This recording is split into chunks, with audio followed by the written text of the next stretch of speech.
very well last time out, even though they decided to change the tactics on her in the Ascot Stakes. So yeah, I thought they could easily have probably pitched her in more of like a listed race, you know, staying in a heritage handicap with her. So I thought she's thriving this season, and I thought she's a rock solid chance. And it's not surprising given the prize money, is there? £100,000 up for grabs in this staying contest for horses that would often be running around for much less. Who do you like, Jason?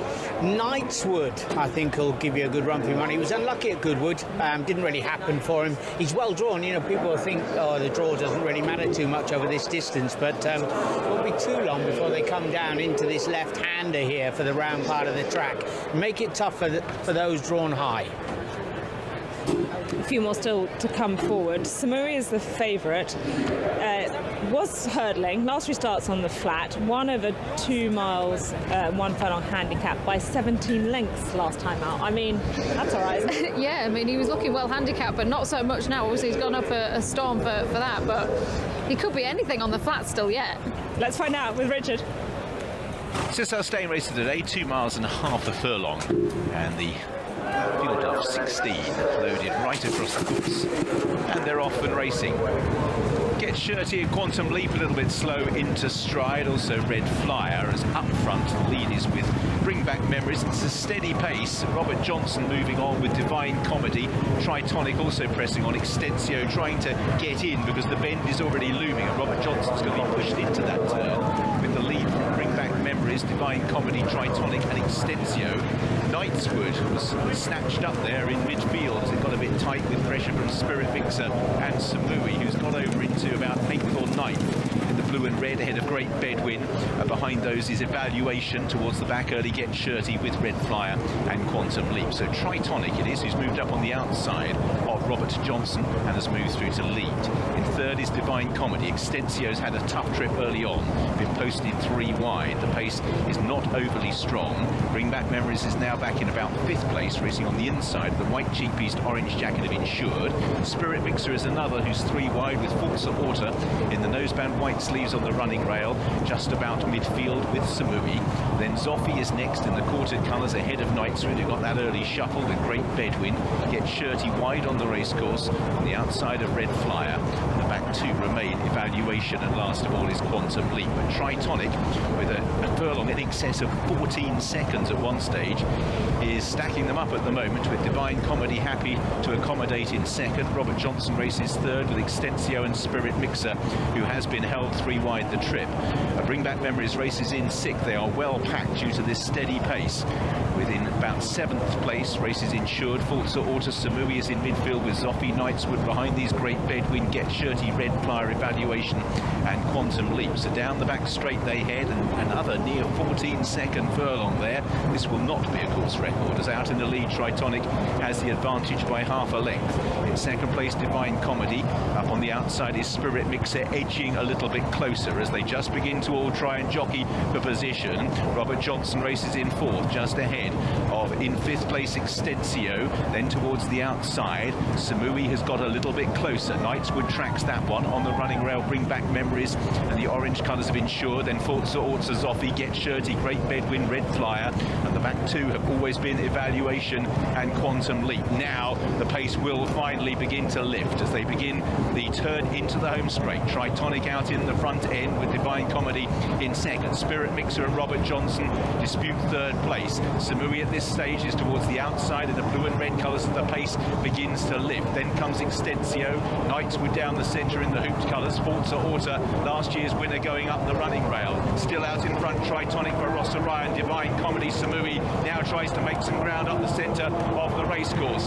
Trying to get through towards the inside is Forza Orta with Bring Back Memories. Then Knightswood, Zoffy from the back. It's now in the melting pot. Samui, Spirit Mixer, Tritonic, Divine Comedy. Then Knightswood, Great Bedouin trying to angle out for Pat Dobson, the gold cap, and Extensio. Still Tritonic trying to hold on. Spirit Mixer, Extensio, Samui, Great Bedouin, Knightswood and Divine Comedy. It's Extensio for Joey Sheridan, who's finally got past Tritonic. Then Samui in 2nd place now as they head up towards the line. And an Irish domination continues this afternoon.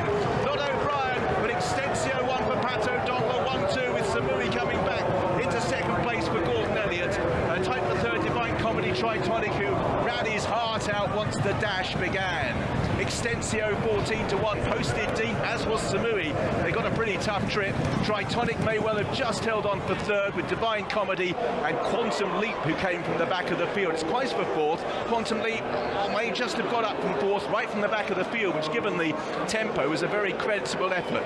We'll confirm that for you with Divine Comedy in fifth place, and back in sixth, Great Bedouin. It is Extensio who's made it an Irish 1-2, beating the favourite Samui. But like the Cheltenham Festival, this, Richard, it's an Irish rout today, a 1-2 here. Tremendous result for the O'Donnell family, owned by Mrs. O'Donnell, who will find out more in due course, trained by Pat O'Donnell. Won very easily in the end, Adele. He is. He's a nice, big, strong stayer. Pat had actually been quite confident about this horse coming into this race, and I mean, they didn't go overly quick. They went in a kind of steady-ish gallop, and one thing he does is he stays very, very well, and once the kind of place collapsed with Tritonic, he picked the pieces up and he sees the trip out really well. He ran very well in the Zurich trial previously. Talking about producing your run to an absolute nicety. It's obviously a lot easier when you're travelling quite well, but the man on top certainly knows a thing or two about solid stayers. Obviously, Princess Zoe was the superstar for the rider, but confidently handled, and a lovely pat down the neck. And the trainer's good fun as well, so it's hopefully here. There are cheers behind me. I hope they're here, because they'll be good fun. And what also could have happened here, I believe early indications are one ticket, one person has won the ITV7 today, and that is the £100,000 jackpot to kick off the week. So we'll confirm that, but it looks like somebody somewhere has won £100,000 on the ITV7 today, whoever that is. Huge congratulations with Extensio here. And some day for the Irish, they've dominated everything. Absolutely, and for Aidan to take out the Acomb, the Great Voltager and the Juddmonte International, wow, that is a clean sweep, you could say, of the big races today. And then this one, you've always got to fear the Irish Raiders and the staying handicap. It was a good run also from the Samui. Tritonic there in third. Have a look at this. This is the trainer, Pat O'Donnell. Pretty excited. Doesn't train that many horses, Jason, over in Ireland? Single figures, I reckon. Means a lot. Means a lot. Look at that. You've come over with the Raider. Oh, lovely clenched fist and a punch. And I believe there's a wonderful story as to how this particular runner was acquired. But the rider knows a thing or two about stayers, Ollie. He sure does. This is a proper family horse. The trainer, of course, trained a Cheltenham Festival winner back in 1995, but Sylvia O'Donnell, Pat's daughter, is leading Extensio in. Joey Sheridan, the man on board. That was class. How good was it in your opinion? Yeah, I don't do 8 and 9 often, so... I said to Sylvia. Well on, Pat. Joe! Well on, Pat. Ice in your veins, boss. Ice in your veins. I won in this lad in Clonmel last year. I won a race called the Tipperary Cup with him, and I thought Pat's done a very good job with him. You know, he doesn't have many good horses, but he's campaigned this lad very well. He's pushing on, but he doesn't have much miles in the clock. And I did think of 85 now, he'd be close. It's hard to judge the form of these English handicaps, but Pat knows his job, and our fair play. He's done a brilliant job, and here he is. Pat, can I grab a word? Oh, yeah. How much does that mean to you? Professionally, Ollie, it means a massive amount to me. Because I've lived and breathed this game. And I was speaking earlier to someone, and I was saying that, you know, handicappers, like, it's so many variables. If you'd have graded horses, it would be easier, do you understand? Because they're as good as they are. So, like, yes, I'd like to give myself a little bit of praise and joy. You should. No, but it's a family horse. Your daughter's ridden winners on this horse. He's a legend in the yard, isn't he? This is the lucky one that most equestrians get in their life, and this is our one. Do you know what? That was a great interview, and I got a neck massage for it. Thank you very much, Pat. Thanks, And he's getting a lovely cheer. And Ollie was referring to his daughter Sylvia. I hope Sylvia's here or watching. She won on him last time, claiming £10, and he's now gone and won at the Sky Bet Ebor Festival. Fantastic. And well done to Pat, who won the Coral Cup at the Cheltenham Festival in the 90s. I can't remember what year it was. Chance Coffey was the horse's name. He's won here with Extensio. Tanya Stevenson immediately in my ear with 1995. Thank you, T. Samui was second, the favourite for Ireland at 3-1. Then Tritonix run well again at 14-1. Quantum Leap at 33s. Divine Comedy finished in 5th if he had the first 5. Great family this, Ruby. Great family success is right, and Joey's given Extensio a good ride, but so too did Ross Orion and Tritonic. This is a race that was run really slowly, and Jamie Spencer and Samui realised it halfway. He moves by Ensure to get himself close enough, but the first 3 are now in the first 6 horses, so all these ones at the back, they're going to struggle to get involved off this kind of a gallop, and none of them actually do. When they round off the bend, then Ross Orion, he kept sitting. Jamie Spencer attacks on Samui. Joey Sheridan in the maroon is looking for a gap. He has to sit and wait for one, and Ross Orion waits until he gets pressure before he commits on Tritonic, who's run a cracking race. Joey eventually gets over behind Spirit Mixer to get the gap that he wants. He gets the gap then outside Spirit Mixer and gets between him and Samui and runs them down. Jamie will be given out to himself for getting to the front and not winning a race, but I don't think there's anything he could have done. Extensio, he was well handicapped. A great win for Pat O'Donnell and a nice ride from Joey Sheridan.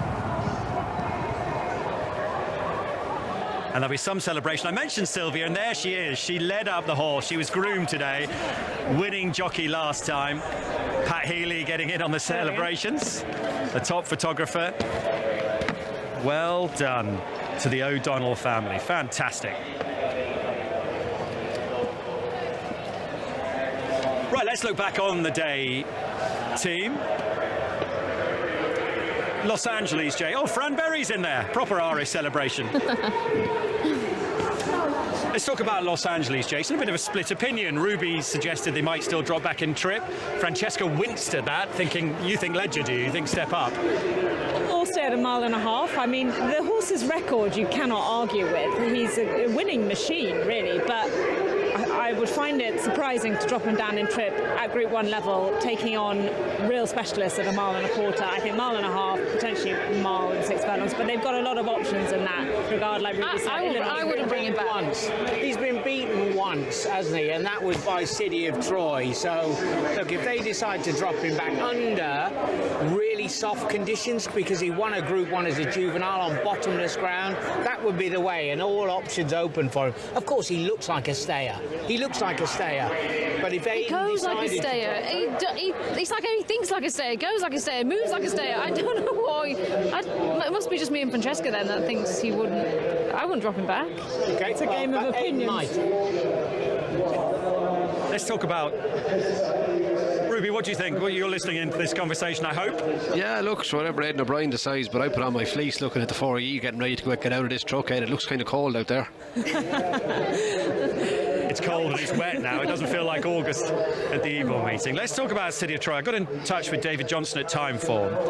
Aidan says he's the best he's trained. The highest race at Timeform, Hawkwing 136. Early estimations are that City of Troy will get about 130. Is he now already a great? He's on Derby, Eclipse, Juddmonte International. Well, he needed to be up towards that and into the 130 bracket for everybody to say it was spectacular. The more I look back at it, Ed, Calandigan has come from a different parish to run on to second spot, so he's gone against the bias of the race, if you like, and it was a wonderful performance. Authorised 131, See the Stars 133. He's within touching distance. He's within touching distance of the greats. And to pick up on something you said after the race about the tactics, why was it so brilliant? Because we assumed Hans Andersen was going to make the pace. Not a bit of it.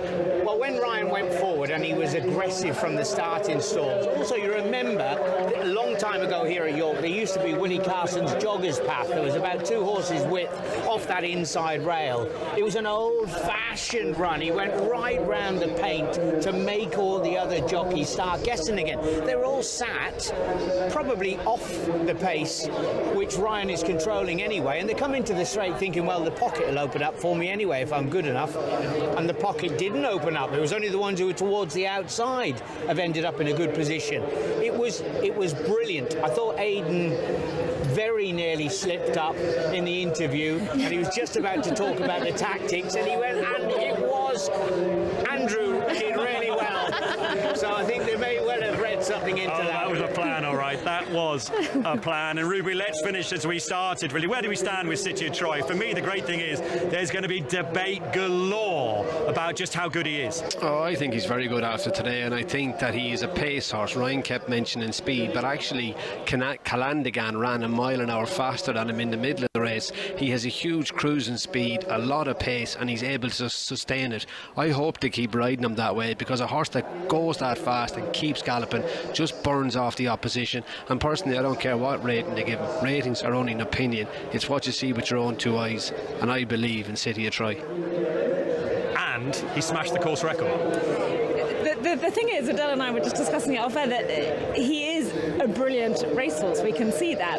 That one blip in the CV, is it going to cost him the great status, the likes of Frankel? Possibly, but you can't argue with the fact that he has been defeated, which Frankel wasn't. So, not arguing, not saying he isn't brilliant, but he has had that defeat. And we've got so much